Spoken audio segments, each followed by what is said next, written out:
Le but de cet exercice est de déterminer la limite lorsque x tend vers plus l'infini du cube de 1 plus 2 sur x. Alors la fonction qui a x associe le cube de 1 plus 2 sur x est une fonction composée. C'est la fonction qui a x associe 1 plus 2 sur x suivie de la fonction cube. Donc dans un premier temps, je détermine la limite en plus l'infini de la fonction qui a x associe 1 plus 2 sur x. Donc j'écris tout simplement limite lorsque x tend vers plus l'infini de 1 sur x égale 0, d'où par produit par 2 et par somme avec 1, on obtient limite lorsque x tend vers plus l'infini de 1 plus 2 sur x égale à la limite lorsque x tend vers plus l'infini de 1 plus 2 fois 1 sur x, c'est-à-dire 1 plus 2 fois 0, donc 1.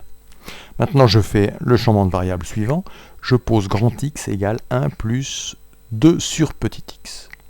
Alors la limite lorsque petit x tend vers plus l'infini de grand X est égale à la limite lorsque petit x tend vers plus l'infini de 1 plus 2 sur petit x. Cette limite, on vient de la calculer précédemment, elle vaut 1. Maintenant, je dois déterminer la limite de la fonction cube en 1.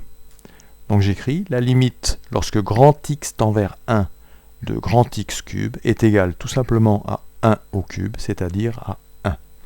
Donc, par composition, la limite lorsque petit x tend vers plus l'infini du cube de 1 plus 2 sur petit x vaut 1. La première fonction, celle qui a x associe 1 plus 2 sur x, nous envoie de plus l'infini vers 1.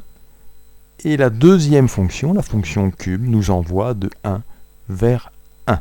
Ce qui fait qu'au final, lorsqu'on part de x proche de plus l'infini, cela nous envoie vers le cube de 1 plus 2 sur x proche de 1.